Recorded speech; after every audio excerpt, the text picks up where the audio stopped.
إن الحمد لله نحمده ونستعينه ونستغفره ونعوذ بالله من شرور أنفسنا ومن سيئات أعمالنا من يهده الله فلا مضل له ومن يضلل فلا هادي له وأشهد أن لا إله إلا الله وحده لا شريك له وأشهد أن محمدا عبده ورسوله يا أيها الذين آمنوا اتقوا الله حق تقاته ولا تموتن إلا وأنتم مسلمون يا أيها الناس اتقوا ربكم الذي خلقكم من نفس واحدة وخلق منها زوجها وبث منهما رجالا كثيرا ونساء واتقوا الله الذي تساءلون به والأرحام إن الله كان عليكم رقيبا يا أيها الذين آمنوا اتقوا الله وقولوا قولا سديدا يصلح لكم أعمالكم ويغفر لكم ذنوبكم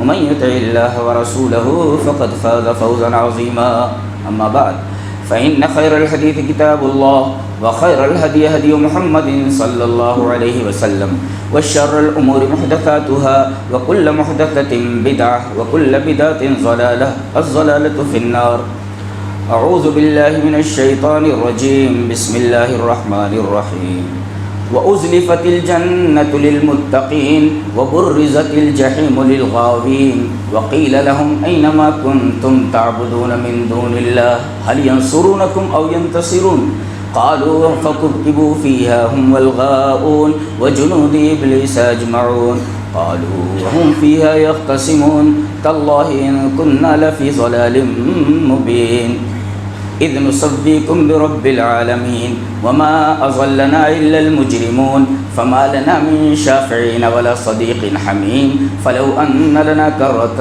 فنكون من المؤمنين. خطبہ مسنونہ کے بعد میں نے سورہ شعراء کی چند آیات تلاوت کی. ایک ہے سورہ شعراء، یہ شاعر کی جمع ہے، اور ایک ہے شورا جس کے معنی مشورے کے آتے. تو قرآن میں سورہ شعراء بھی ہے، یعنی شاعر کی جمع، اور ایک سورت ہے جس کا مطلب ہے مشورہ، وہ بھی ہے سورۃ الشورى. تو یہ سورہ شعراء یہ 19ویں پارے میں، اور سورہ شورى یہ 25ویں پارے میں. تو یہ جو آیات میں نے پڑھی ہیں یہ سورہ شعراء کی ہیں جو شاعر کی جمع ہے. ان آیات میں اللہ رب العزت نے میدان حشر میں کھڑے بنیادی دو گروہوں، دو گروپس اور دو جماعتوں کا تذکرہ فرمایا.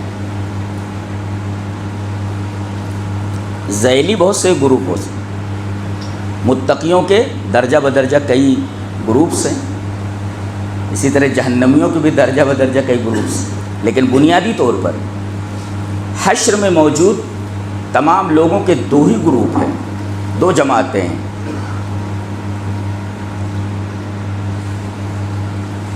پڑھی گئی پہلی دو آیات کے اندر ان کا نام بتایا گیا ہے. ان دو جماعتوں کے نام کیا ہیں بتایا گیا. وَأُزْلِفَتِ الْجَنَّةُ لِلْمُتَّقِينَ، ایک گروہ تو متقیوں کا ہوگا، یہ متقی لوگ. وَبُرِّزَتِ الْجَحِيمُ لِلْغَاوِينَ، اور دوسرا جو گروہ ہوگا اس کا نام غاوی ہے. غاوی ایک ہے متقون اور ایک ہے غاوون. یہ بنیادی طور پر حشر میں موجود تمام لوگوں کے دو گروہوں کا نام.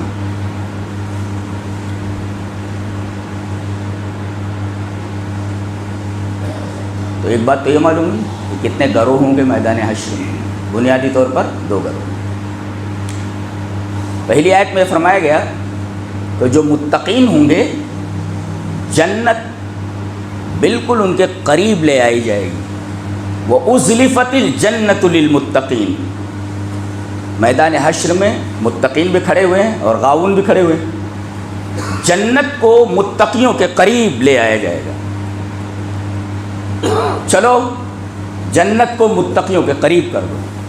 ایک سوال پیدا ہوتا ہے کہ اب جتنے بھی متقی ہیں وہ تو جنت میں جانے ہی والے ہیں، اس لیے کہ اللہ تبارک و تعالیٰ نے فرمایا تلک الجنت التی نورث من عبادنا من کان تقیا. یہ جو جنت ہے، اس جنت کو ہم اپنے ان بندوں کو دینے والے ہیں، ان بندوں کو وارث بنانے والے ہیں جو متقی.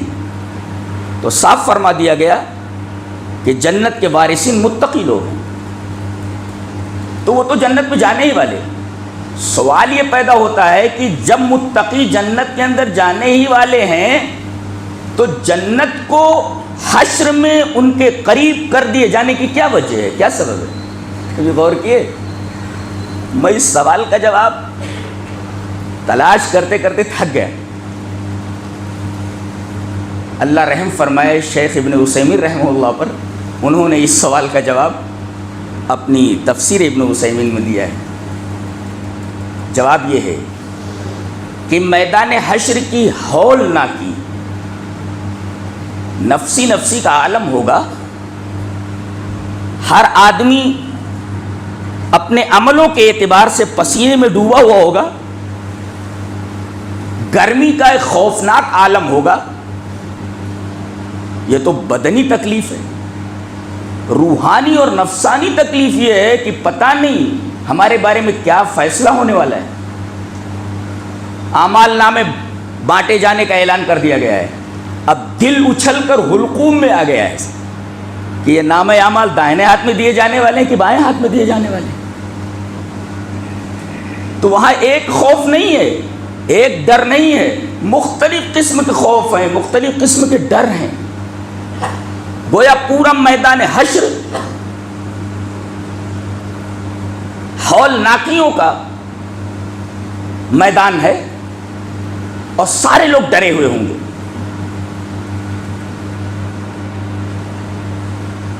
اب یہ جو خوف دلوں میں بیٹھا ہوا ہوگا، یہ جو دہشت دلوں میں بیٹھی ہوئی ہوگی، پہلے متقیوں کے دل سے یہ ڈر نکال دیا جائے گا. یہ رہی تمہاری جنت جس کے اندر تم جانے والے ہو.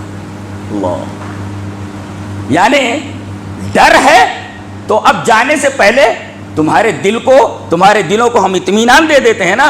تو گویا کہ ڈر کے بعد اطمینان یہ میدان حشر میں ہی متقیوں کو دے دیا جائے گا. یہ ایک طریقے کی نعمت ہوگی متقیوں کے لیے. جنت میں جانے سے پہلے ہی جنت ان کے قریب لے آئی جائے گی کہ یہ وہی جنت ہے جس کے اندر تم ابھی داخل ہونے والے ہو. لہذا تم اپنے دلوں سے دہشت نکال دو، تم اپنے دلوں سے خوف نکال دو، تم اپنے دلوں سے ڈر نکال دو. یہ جواب شیخ ابن عثیمین نے دیا ہے اور جواب انتہائی لاجواب ہے. تو جنت کو متقیوں کے قریب لے آیا جائے گا. کیوں قریب لے آیا جائے گا جب جنت میں جانے والے ہیں؟ اس سوال کا جواب ابن عثیمین نے جو دیا وہ میں نے پیش کر دیا.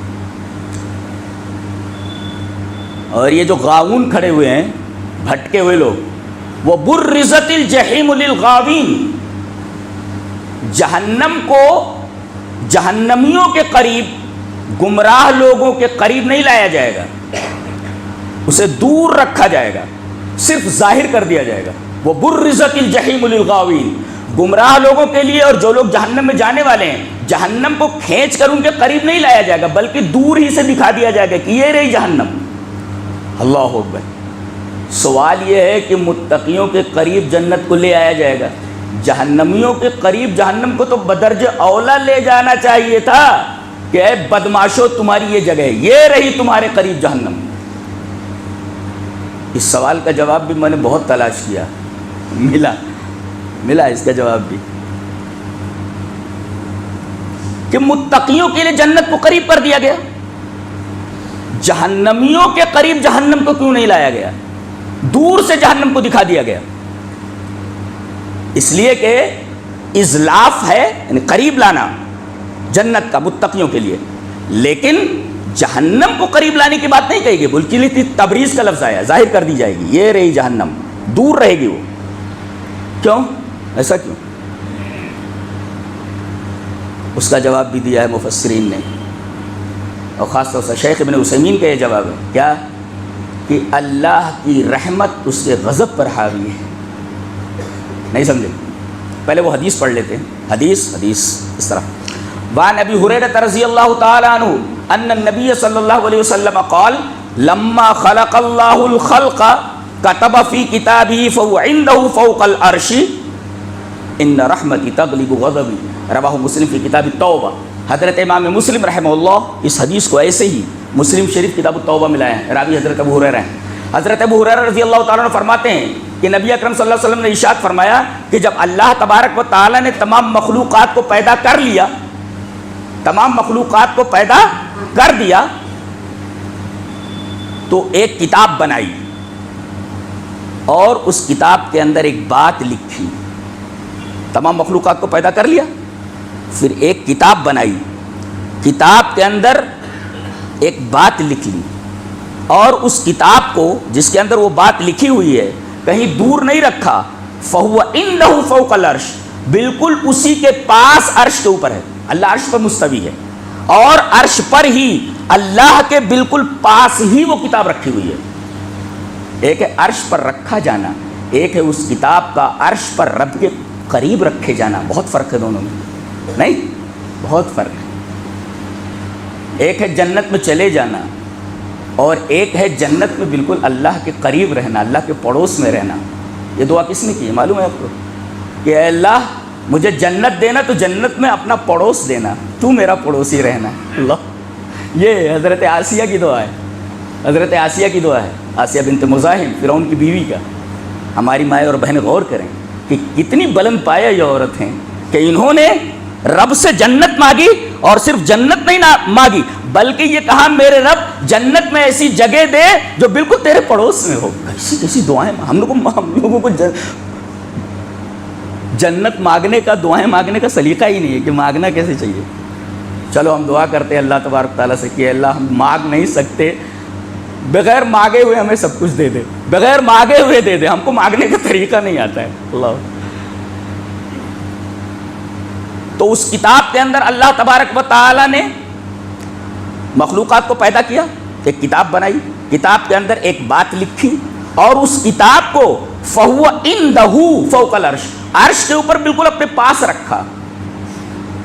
اپنے پاس رکھا. اس کو کیا لکھا ہوا ہے؟ فرمایا ان رحمتی تغلب غضبی، میری رحمت میرے غضب پر حاوی ہے. میں جبار ہوں، قہار ہوں، منتقم ہوں، لیکن ان تمام صفتوں کے اوپر میری صفت رحمت حاوی ہے. تو ان رحمتی تغلب غضبی، میری رحمت میرے غضب پر حاوی ہے. تو اللہ کی رحمت دیکھو کہ جنت کو متقیوں کے قریب لے آیا گیا ہے، لیکن جہنم کو، جہنمیوں کو جب کیوں جانا ہے اس میں، جہنم کو اس سے دور رکھا گیا ہے. ڈالنا تو ہے ہی، لیکن ابھی سے ان کو زیادہ خوف زدہ مت کرو. یہ اللہ کی رحمت ہے جو اس کے غضب کے اوپر حال. کتنی بڑی بات ہے. یہ نقطہ بھی، اس سوال کا جواب بھی شیخ ابن عثیمین رحمہ اللہ نے دیا ہے کہ جنت کو متقیوں کے قریب لے آیا جائے گا، جہنم کو قریب کیوں نہیں لایا جائے گا؟ اس کو دور سے دکھا کیوں جیا جائے گا؟ تبریز کیوں کی جائے گی؟ اس کا جواب یہ دیا گیا کہ ان رحمتی تغلب غضبی، اللہ تبارک و تعالیٰ کی رحمت اس کے غضب پر حاوی. ایک نقطہ ملا. آدمی کتنا بھی گنہگار ہو اللہ کی رحمت سے مایوس نہیں ہونا چاہیے. گنہگار کتنا بھی بڑا گناہ کرنے والا ہو، اس کے گناہ پہاڑوں جیسے ہوں، لیکن اللہ کی رحمت اس سے کہیں زیادہ وسیع ہے. گویا اگر گنہگار مایوس ہو جائے تو اس کا مطلب یہ ہوا کہ اس نے اللہ تبارک و تعالیٰ کی رحمت کو بہت چھوٹا سمجھا. یہ اللہ تبارک و تعالیٰ کی رحمت کی توہین ہے. لہذا کسی بھی گنہگار کو اگرچہ اس کے گناہ پہاڑوں کے برابر بھی ہو جائیں، کبھی بھی اللہ تبارک و تعالیٰ کی رحمت سے مایوس نہیں ہونا چاہیے. ان رحمتی تغلب غضبی. اور سب سے بڑی چیز تو مجھے حیرت ہو رہی ہے اس حدیث کے ٹکڑے پر کہ جملہ تو لکھا ہے اس نے اور اس جملے کو بھی اپنے قریب کر لیا ہے. ان رحمتی تغلب غضبی. کچھ سمجھ میں آ رہا ہے؟ بہت عجیب و غریب بات ہے وہ، اور روایت مسلم کی ہے.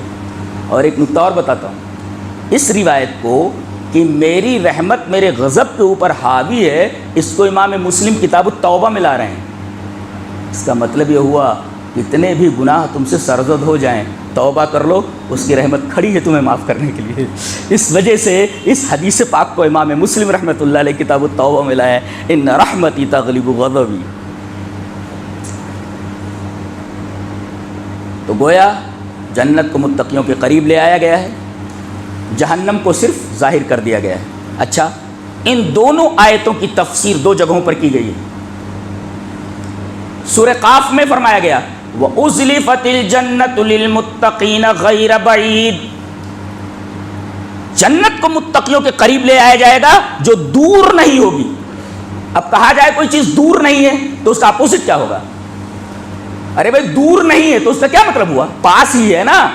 تو گویا کہ جنت کو پاس لے آیا جائے گا تو بعید نہیں ہوگی۔ گویا کہ اس آیت کریمہ کی تفسیر جو سورہ شعراء میں ہے، سورہ قاف میں کی گئی ہے، غیر بعید سے کی گئی، بالکل قریب لے آئے گی۔ اور جہنم کو دور رکھا جائے گا، اس کی تفسیر سورہ فرقان میں ہے۔ اللہ نے فرمایا اذا رأتهم من مکان بعید سمعوا لها تغیظا وزفیرا، جہنم دور سے ان کو دیکھے گی۔ اذا رأتهم من مکان بعید، دور جگہ سے جہنم ان کو دیکھے گی، اور یہ لوگ اس کے چنگھاڑ کو اور اس کے جوش کو، اس کے غضب کو سنیں گے دور ہی سے۔ یعنی ڈرا تو دیا جائے گا لیکن بہت زیادہ نہیں ڈرایا جائے گا۔ دیکھا یا کسی خوفناک چیز کو دور سے دیکھ لینا، ڈر کم لگتا ہے۔ سانپ دور سے نظر آ جائے تو کم ڈر لگتا ہے، لیکن بالکل پاؤں کے پاس آ جائے تو بہت زیادہ ڈر جاتا ہے آدمی۔ دیکھ رہے ہیں آپ کتنی نفسیاتی عجیب و غریب کتاب ہے یہ، عجیب و غریب کتاب۔ میں تو ویسے قرآن حکیم کا چھوٹا سا طالب علم ہوں، میں جب آیات کریمہ پر غور کرتا ہوں تو مجھے بڑی حیرت ہوتی ہے کہ کلام کا یہ انداز بھی ہو سکتا ہے۔ اور سچ مچ عرش والا جو اتنی بلندی پر ہے، جو اکبر ہے، اس کا کلام بھی اکبر ہی ہے۔ اچھا، تو ایک متقون، یہ غاؤون کون ہے؟ غاؤون کا معنی کیا ہے وہ سمجھے آپ؟ ایک ہے ضال، راستے سے بھٹک جانا۔ آنا تھا جعفر نگر، چلا گیا کیمپ میں، اس کو کہتے ہیں بھٹک جانا۔ اور یہ جو بھٹکنا ہوتا ہے لا علمی کی بنیاد پر ہوتا ہے، اسے معلوم نہیں تھا، اسے معلوم نہیں تھا جعفر نگر کدھر ہے۔ تو ضلالت جو ہوتی ہے اس کی بنیاد جہالت ہوتی ہے، ضلالت کی بنیاد جہالت ہوتی ہے، اسے معلوم نہیں، لہذا وہ جانا تھا کہیں چلا گیا کہیں۔ لیکن غاؤون کس کو، غوایت کس کو بولتے ہیں؟ ضلالت تو سمجھ میں آیا کہ بھائی ضلالت کی بنیاد جہالت پر ہے، معلوم نہیں تھا اسے، علم نہیں تھا، لا علمی کی بنیاد پر وہ بھٹک گیا، غلط راستے پر چلا گیا۔ یہ غوایت کیا ہے جہاں یہ لفظ لائے گا غاؤون، جو غاوی لوگ ہیں، غوایت کیا ہے؟ اس کا جواب بھی شیخ ابن عثیمین رحمہ اللہ نے دیا ہے، بہت پیارا جواب دیا ہے۔ کتنا بڑا مفسر ہے، بہت عجیب و غریب مفسر ہے ابن عثیمین۔ وہ کہتے ہیں کہ غوایت کہتے ہیں علموہ ولکن جانبوہ، یہ تفسیر کی ہے انہوں نے۔ علموہ، لوگوں نے جانا کہ یہ راستہ حق ہے، یہی حق کا راستہ ہے، جاننے کے بعد بھی راستے سے کترا گئے، ان کو کہتے ہیں غاؤون۔ ضالون کو معلوم ہی نہیں تھا کہ راستہ سیدھا کون سا ہے، لیکن غاؤون کو معلوم تھا کہ راستہ سیدھا کون سا ہے، جاننے کے باوجود کہ یہ راستہ سیدھا ہے اور یہی راستہ ہے، جان بوجھ کر کے اس راستے سے ہٹ گئے۔ علموہ، راستے کو جانا انہوں نے کہ یہی راستہ حق ہے، یہی جنت کا راستہ ہے، ولیکن جانبوہ، جان بوجھ کر کے حق کے راستے سے ہٹ گئے، دیٹ از کالڈ غاؤون۔ یہ ضالون اور غاؤون میں فرق ہے۔ اللہ نے فرمایا یہ جان بوجھ کر راستے سے ہٹے ہیں نا، لہٰذا ان کو ایک طرف کھڑا کر دو متقیوں کے مقابلے میں، اور جہنم کو ان کے لیے ظاہر کرو۔ یہ ان دو آیات کی تفسیر ابھی ہوئی، ہلکی سی تفسیر۔ وَأُزْلِفَتِ الْجَنَّةُ لِلْمُتَّقِينَ وَبُرِّزَتِ الْجَحِيمُ لِلْغَاوِينَ، کھڑے کر دیے گئے دونوں۔ اب آواز آ رہی ہے وَقِيلَ لَهُمْ أَيْنَ مَا كُنْتُمْ تَعْبُدُونَ مِن دُونِ اللَّهِ، اے سنو یہ گمراہ لوگ، یہ غاوی لوگ، کہاں ہیں تمہارے وہ معبود جن کی تم اللہ کے علاوہ عبادت کرتے تھے؟ اینما کنتم تعبدون من دون اللہ، اللہ کے علاوہ جن کی تم عبادت کرتے تھے کہاں ہیں؟ دکھائی دے رہے تم کو؟ خاموشی ہے، کوئی جواب نہیں۔ اب پھر کہا جا رہا ہے هل ينصرونکم او ينتصرون، کیا یہ تمہاری مدد کر سکتے ہیں؟ دنیا میں جن کی تم پوجا پاٹ کرتے رہے، جن کی تم عبادت کرتے رہے، جن کو تم حاجت روا مانتے رہے، جن کو تم مشکل کشا مانتے رہے، جن کے مزاروں کے اوپر تم چادریں چڑھاتے رہے. اللہ حال ینصرونکم، آج یہ تمہاری مدد کر سکتے ہیں، او ینتصرون، یا خود اپنی مدد کر سکتے. بتایا گیا جو اپنی مدد نہ کر سکے وہ دوسروں کی مدد کیا کرے گا. اللہ فرمائے گا یہ آج اپنی مدد نہیں کر سکتے، تمہاری مدد کیا کریں گے. حال ینصرونکم او ینتصرون، کیا یہ تمہاری مدد کر سکتے ہیں؟ ارے یہ تمہاری مدد کیا کریں گے. او ینتصرون، یہ اپنی مدد نہیں کر سکتے.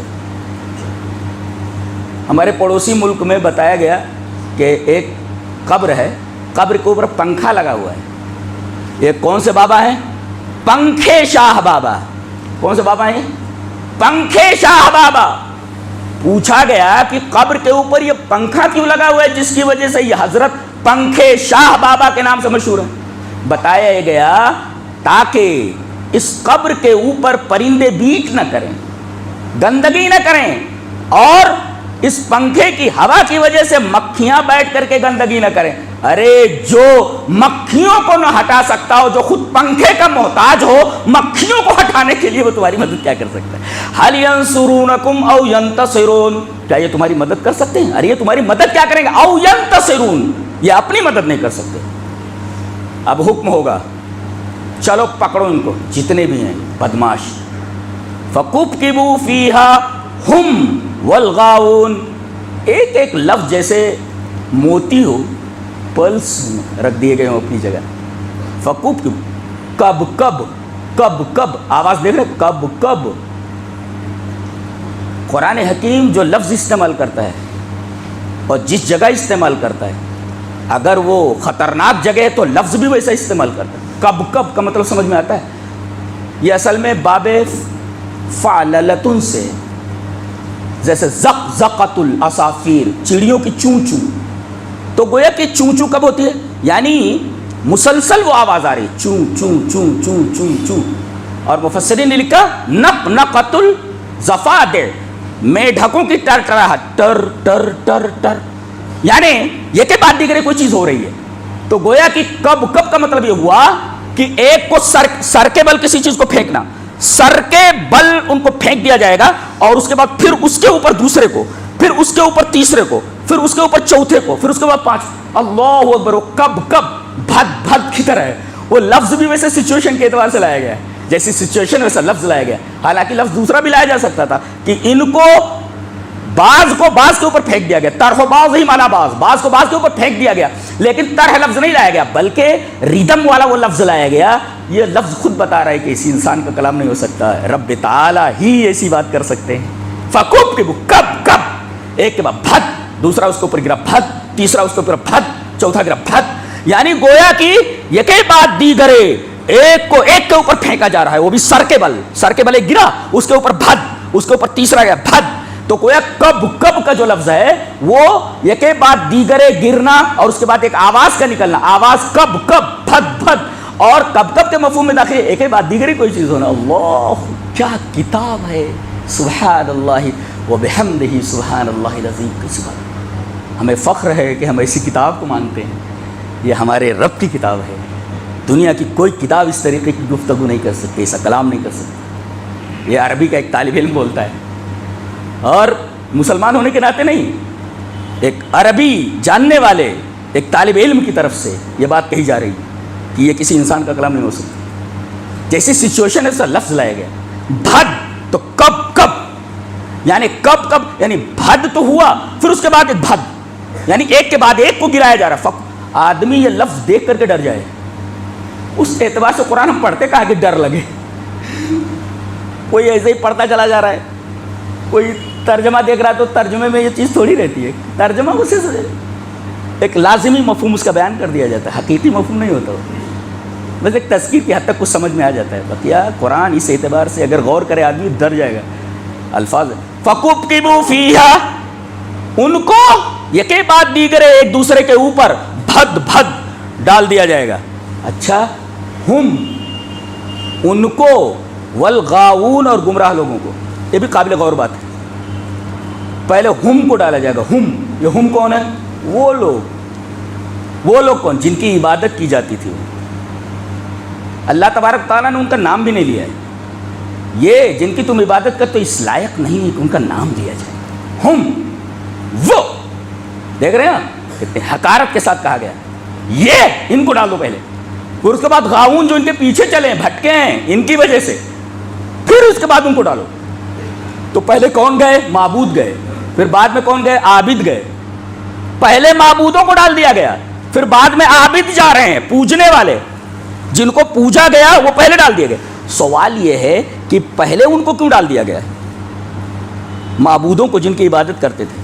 دیکھو نیتا جی اگر باہر ہوں اور ان کا کوئی فالوور کسی جرم میں جیل میں چلا گیا تو اسے اطمینان رہے گا, ہے نا, نیتا جی باہر نکال لیں گے تو اطمینان رہے گا. لیکن نیتا جی اندر پہلے چلے گئے تو فالوورس باہر کھڑے ہیں, تو اب تو کوئی امید ہی نہیں رہی گی. اللہ نے فرمایا ساری امیدیں ختم. ہم لا کر کے بتایا گیا کوئی امید مت رکھیے, یہ ہے ہمارے رب کا کلام اس طرح بولتا ہے. فَكُبْكِبُوا فِيهَا ہم, ان کو پہلے جتنے بھی معبود ہیں ان کو یکے باتی کرے, بھد بھد کر کے ایک دوسرے کے اوپر ڈالا جائے, اور پہلے معبودوں کو ڈالا جائے جنہوں نے گمراہ کیا ہے ان کو پہلے ڈالو. اس لیے کہ پہلے ان کو اگر ڈال دیا گیا تو یہ جو باہر کھڑے ہوئے جو پیچھے چلے ہیں یہ بالکل مایوس ہو جائیں گے. ارے بابا اندر چلے گئے تو ہم لوگوں کی کیا بساط ہے, ہم لوگوں کے ساتھ کیا ہونے والا ہے. یہ لفظ بھی ڈرا دیتا ہے ہم, اور اللہ تبارک و تعالیٰ نے ان کا نام نہیں لیا. یہ کون ہے معبود؟ ہم, یہ لوگ ہے, ان کی کوئی حقیقت ہے کیا؟ ان کا نام بھی نہیں لیا اللہ نے. تو فَكُبْكِبُوا فِيهَا ہم, ڈال دیا جائے گا اوندھے منہ ان لوگوں کو یہ کہ بات دیگرے. کہاں؟ فیہا, جہنم میں. کن کو؟ ہم, ان کو یعنی معبودوں کو. والغاؤون, اور بعد میں ان کے فالوورز. پہلے ان کو کیوں, بعد میں ان کو بتا دیا گیا. تو ایک ہیں معبود جن کو پہلے ڈالا گیا, جن کی عبادت کی جاتی تھی, اور ایک ہیں پجاری, پوجا کرنے والے, فالوورز ان کے پیچھے جانے والے.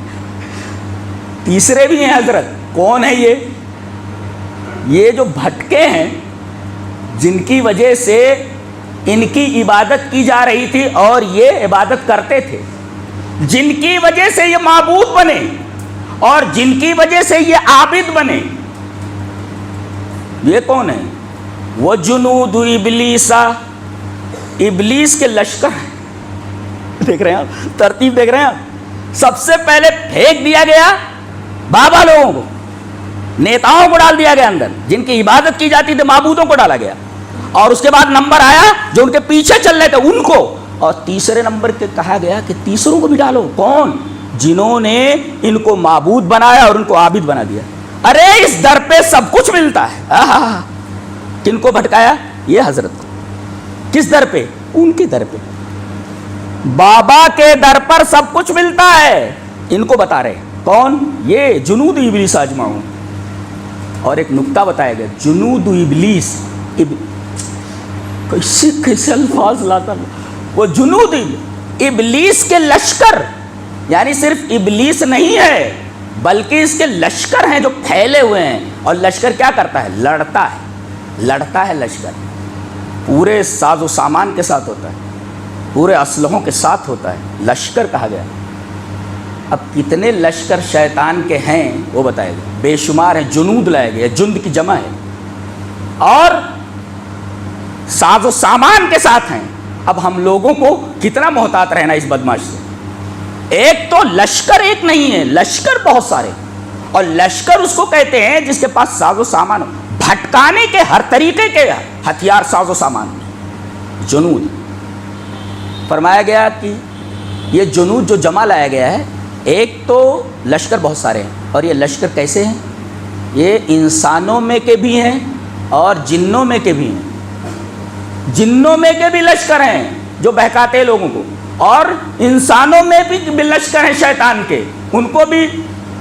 عبداللہ ابن مبارک نے لکھا کہ بعض چیزیں انسان ایسی نکال لیتا ہے تو شیطان کو بھی تعجب ہوتا ہے, اچھا یہ چیز تو نے نکالی ہے. عبداللہ ابن مبارک نے کہا ہے, یعنی بعض معاملات میں شیطان کو تعجب ہوتا ہے انسان کے اوپر کہ تو نے یہ چیز ایجاد کر لی. قوم لوط, اس سے پہلے یہ گھنونا کام کسی نے نہیں کیا تھا. اللہ نے فرمایا ایسا کام کرتے ہو اللہ, تم ایسا کام کرتے ہو, یہ کام تو پچھلے لوگوں نے کیا ہی نہیں. گویا ایسے ایسے لوگ ہوتے ہیں، یہ انسانوں ہی کے تیر تھے. تو شیطان کو بھی حیرت ہوتی ہے. عبداللہ بن مبارک فرماتے ہیں کہ ایسے ایسے کام کرتا ہے انسان کہ شیطان کو بھی حیرت ہوتی ہے. ہاں بڑا اچھا پوائنٹ نکالا تو نے، یہ تو مجھے بھی معلوم نہیں تھا. تو شیاطین انس جو ہوتے ہیں نا، شیاطین جن سے زیادہ خطرناک ہوتے ہیں. اسی وجہ سے اللہ تبارک و تعالیٰ جگہ جگہ شیاطین انس کو پہلے لاتا ہے، شیاطین جن کو بعد میں لاتا ہے. اس لیے کہ شیاطین جن دکھائی نہیں دیتے اور شیاطین انس دکھائی دیتے. چل ایسا دیکھو کتنے خطرناک ہے، اس لیے کہ دکھائی دیتے ہو تو دکھائی دیتے. تو خطرناک کون ہوا؟ دکھائی دینے والا، نہ کہ جو دکھائی نہ دے. وجنود ابلیس اجمعون. ایک نقطہ اور ملا کہ جو لوگوں کو گمراہ کرنے والا ہو وہ ابلیس کے لشکر میں سے ہے، اور جو لوگوں کو ہدایت کی طرف بلانے والا ہو وہ جنود اللہ میں سے ہے، اللہ کے لشکر میں سے. اللہ تو ایک جنود اللہ ہے اور ایک جنود ابلیس ہے. جو غلط کاموں کی طرف بلانے والے ہوں وہ جنود ابلیس ہیں، اور اس کے مقابلے میں جو لوگوں کو راہ حق کی طرف بلانے والے ہوں، صراط مستقیم کی طرف بلانے والے ہوں، وہ جنود اللہ ہیں. گویا کہ یہاں بھی دو گروپ ہو گئے، جنود اللہ اور جنود ابلیس. ایک بات اور بولتا ہوں، یہاں جنود الشیطان کیوں نہیں کہا گیا؟ جنود ابلیس کیوں کہا گیا؟ اس کا نام کیوں لیا گیا؟ ایسا کہتے ہیں جنود الشیطان، جنود الشیاطین. ابلیس کہا گیا. ابلیس بلس سے مشتق، بے لام سین. اس کے جو ہتھیار ہیں وہ مارتا نہیں ہے، آپ کی منڈی کاٹ دے، آپ کے ہاتھ کاٹ دے، آپ کو مارے، ایسا نہیں کرتا. وہ اس کے ساز و سامان جو ہیں، اسلحے، وہ بہکانے کے اسلحے ہیں. آدمی کو دیکھتا ہے کہ کس انداز سے بہکے گئے، بس وہ اسلحہ وہاں پر ڈال دیتا ہے. یعنی گویا کہ گوبر کے اوپر سونے کا ملمہ کرتا ہے. یہ زبردستی نہیں کرتا ہے، بس یہ بری چیز کو اچھی کر کے بتاتا ہے اور اس کے لیے تمام ہنر استعمال کرتا ہے. اللہ، اسی وجہ سے نام لایا گیا اس کا، وہ جنود ابلیس لایا گیا، نہ کہ شیطان. وہ جنود ابلیس اجمعون، سارے کے سارے، چاہے وہ شیاطین انس ہو شیاطین جن. آگے جو تاکید لائی گئی اجمعون کی اسی وجہ سے.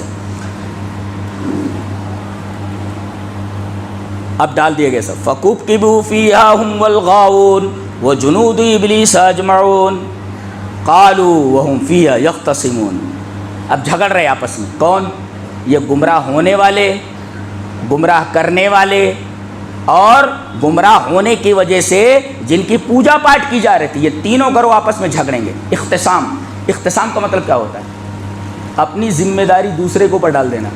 ارے تو نے کیا ہے، میں نے کہا کیا، تو نے کیا ہے، میں نے کہا کیا، تو نے کیا ہے. تو اس کو کہتے ہیں اختصام.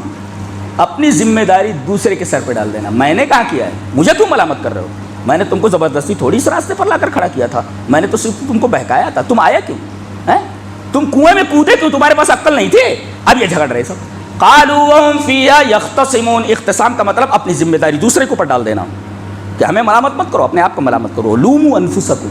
اس کی تشریح اگر آپ کو دیکھنی، ٹائم نہیں ہے، تشریح اگر آپ دیکھنی ہے تو سورہ ابراہیم میں دیکھیے، جہاں ساری ذمہ داری شیطان کے اوپر ڈالی جا رہی ہے. شیطان کہہ رہا ہے کہاں میرے اوپر ڈال رہے ہو، میں نے تمہارے اوپر زور زبردستی شروع کی. وما کان لی علیکم من سلطان.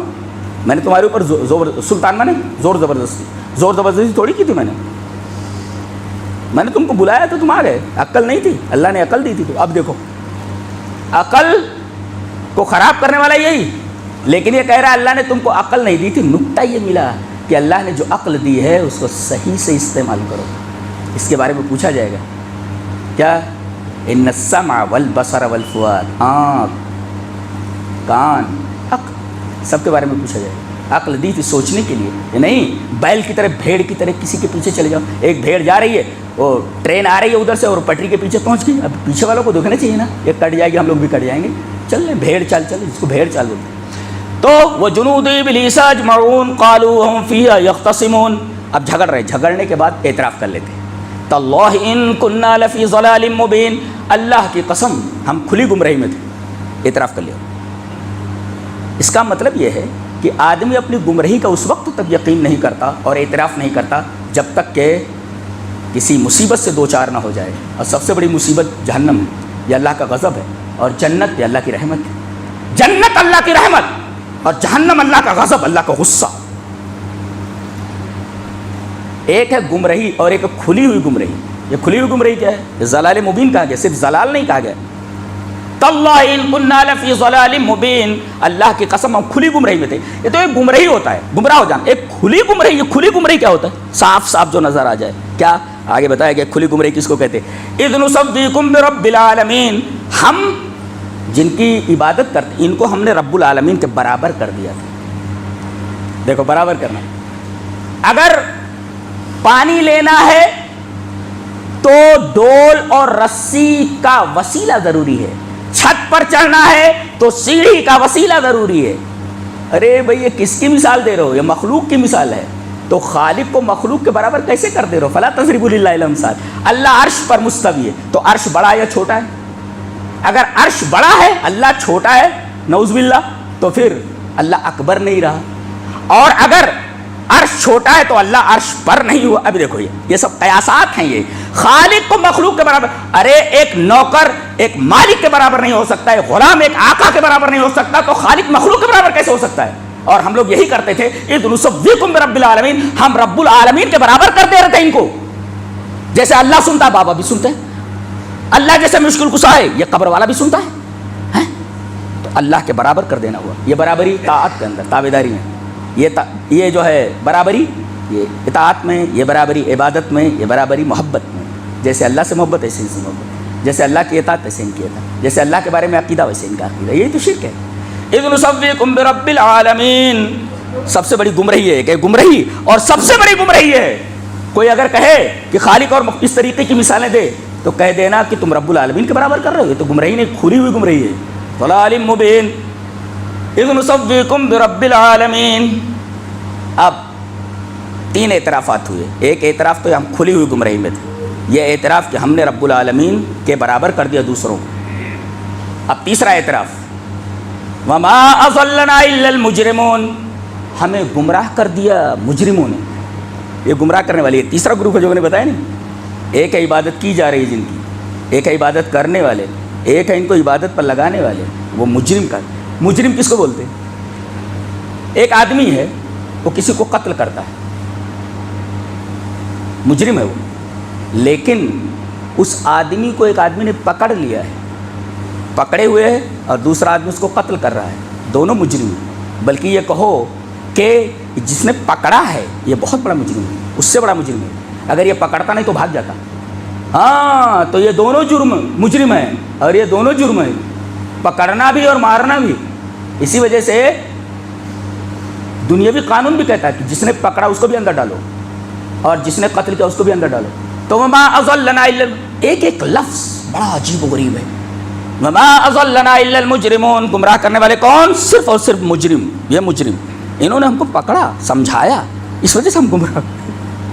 تو گمراہ یہ ہو شیطان جن, یہ جن کو گمراہ کیا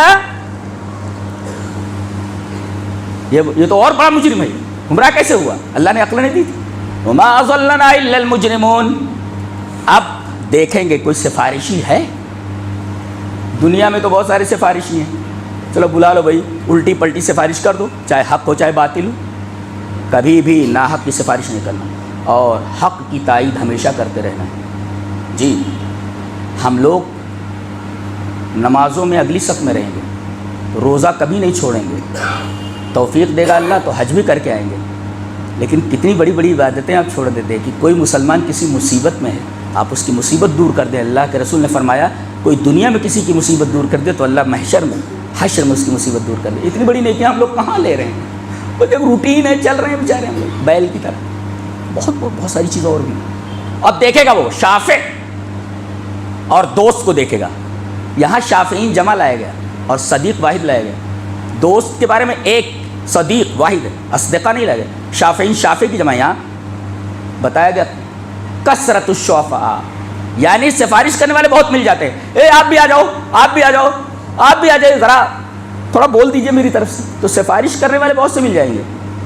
اس وجہ سے صافین کو جمع لایا گیا کہ سفارش کرنے والے بہت مل جاتے ہیں. ولا صدیق حمیم, دوست کو ایک لایا گیا, دوست بہت کم ملتے ہیں, اسی وجہ سے واحد لایا گیا. فرمایا گیا یہاں شافع بھی نہیں ہے کوئی اور کوئی دوست بھی نہیں ہے, اور وہ بھی ہر دوست دوستی کے لائق نہیں ہوتا. حمیم آگے لایا گیا, ولا صدیق حمیم, پکا دوست, خالص دوست. کیا کتاب ہے اللہ, ایک ایک لفظ حیرت زدہ کر دینے والا ہے, ڈرا دینے والا ہے. کوئی سفارش کرنے والا نہیں, حالانکہ سفارش کرنے والے بہت ہوتے ہیں. ولا صدیق حمیم, دوست تو بہت ہوتے ہیں. ولا حمیم, ایک تو دوستوں کی کمی ہے, اور دوست مل جائے تو حمیم بھی نہیں ہوتے. کہ آپ کی مصیبت میں کام آ سکے. دوستی کائے کی دوستی ایسی؟ دوستی کا دم بھرتے ہو صدیق لیکن حمیم نہیں ہو تم. اللہ نے فرمایا دوست وہاں ہوں گے تو دوست تو کام آتا ہی ہے, لیکن زیادہ کام کون آتا ہے؟ جو خالص دوست ہو. تو اگر خالص دوست بھی ہوگا وہ بھی کام نہیں آئے گا. سفارش کرنے والے آپ کی سفارش کے لیے نہیں آئیں گے. کوئی گہرا دوست ہوگا, گہرا دوست بھی آپ کے کام نہیں آئے گا. پھر تمنا کریں گے فلو ان لنا کرۃ فنکون من المؤمنین. یہ جملہ بہت قابل غور ہے. کاش ایک بار دنیا میں ہمیں لوٹا دیا جاتا تو ایمان والے بن جاتے, توحید والے بن جاتے. توحید کی قدر کرو. اللہ اکبر. تیسرے پارے کے آخر میں فرمایا گیا ملول اور ذہبا. اگر ایمان کو اور توحید کو پوری دنیا بھر کا سونا دے کر بھی حاصل کرنا چاہو نہیں حاصل کر سکتے. قیامت کے دن بولے گا آدمی دنیا بھر کا سونا اللہ فرما رہا ہے اگر یہ دے دیں تو ایمان نہیں ملنے والا.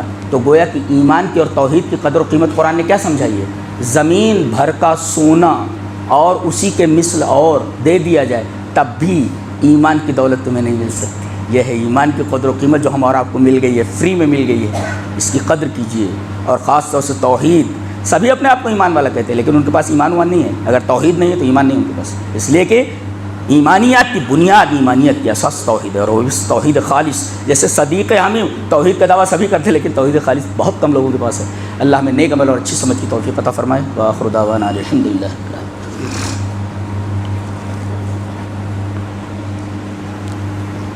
ان الحمد للہ نحمده ونستعینه ونستغفره ونعوذ بالله من شرور انفسنا ومن سيئات اعمالنا من يهده الله فلا مضل له ومن يضلل فلا هادي له واشهد ان لا اله الا الله وحده لا شريك له واشهد ان محمدا عبده ورسوله يا ايها الذين امنوا اتقوا الله حق تقاته ولا تموتن الا وانتم مسلمون يا ايها الناس اتقوا ربكم الذي خلقكم من نفس واحده وخلق منها زوجها وبث منهما رجالا كثيرا ونساء واتقوا الله الذي تساءلون به والارحام ان الله كان عليكم رقيبا يا ايها الذين آمنوا اتقوا الله وقولوا قولا سديدا يصلح لكم أعمالكم ويغفر لكم ذنوبكم ومن يطع الله ورسوله فقد فاز فوزا عظيما.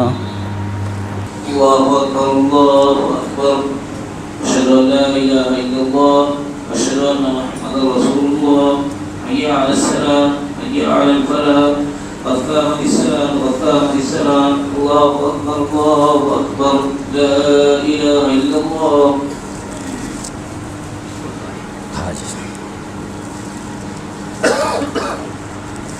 پیچھے سے یہ نکال لو پیچھے سے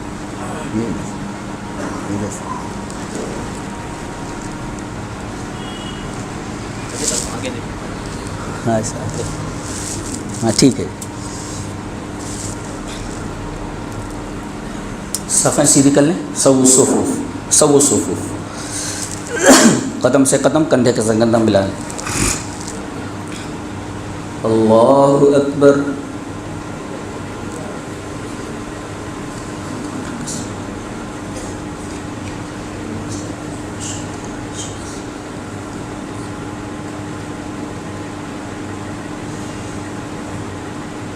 الحمد لله رب العالمين الرحمن الرحيم مالك يوم الدين إياك نعبد وإياك نستعين اهدنا الصراط المستقيم صراط الذين أنعمت عليهم غير المغضوب عليهم ولا الضالين.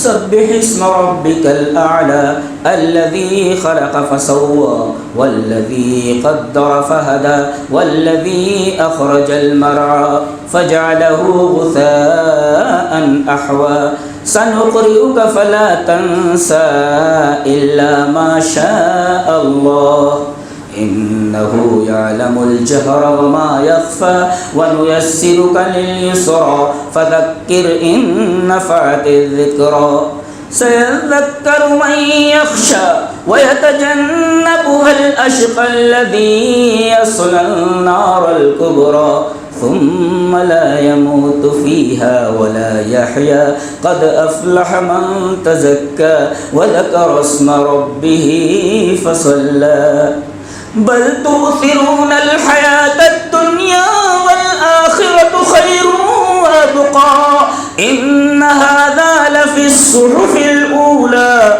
صحف إبراهيم وموسى. الله أكبر.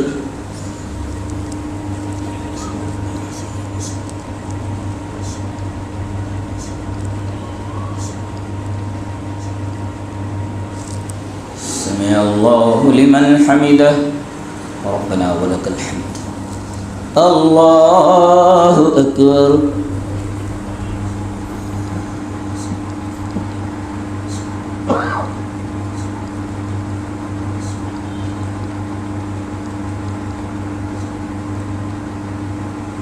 الله أكبر.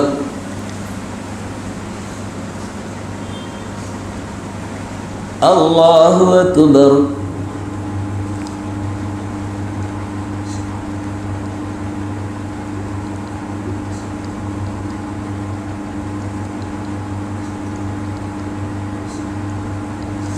الله أكبر.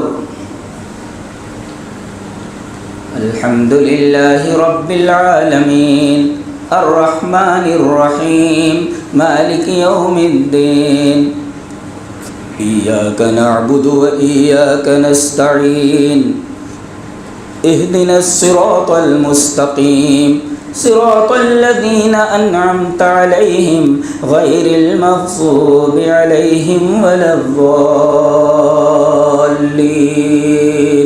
آمين.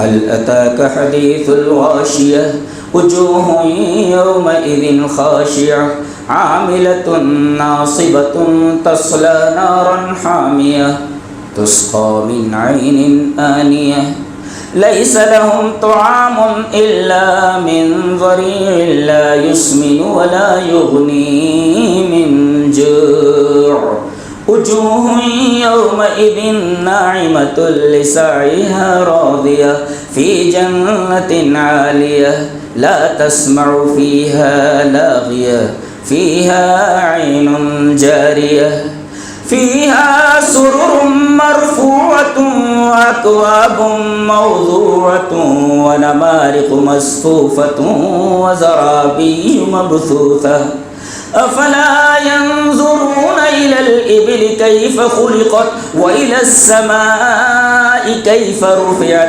وإلى الجبال كيف نصبت وإلى الأرض كيف سطحت فذكر إنما أنت مذكر لست عليهم بمسيطر.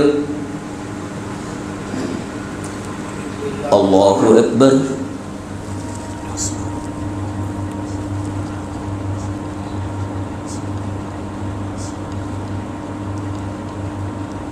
سمع الله لمن حمده ربنا ولك الحمد. الله أكبر.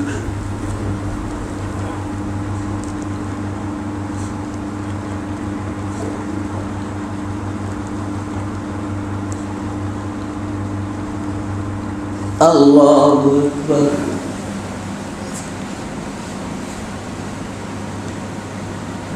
الله أكبر.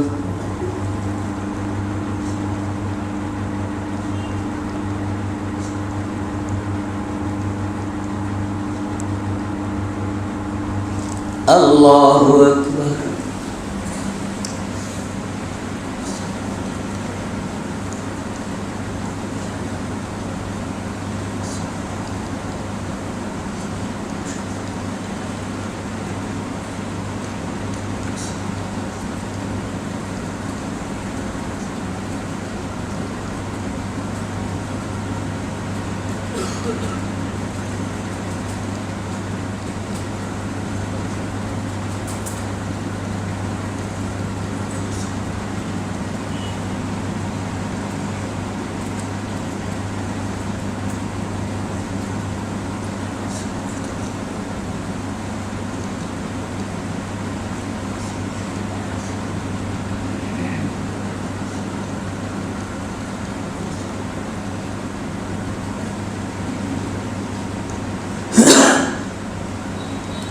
السلام عليكم ورحمة الله. السلام عليكم ورحمة الله. اللہ اکبر، استغفر اللہ، استغفر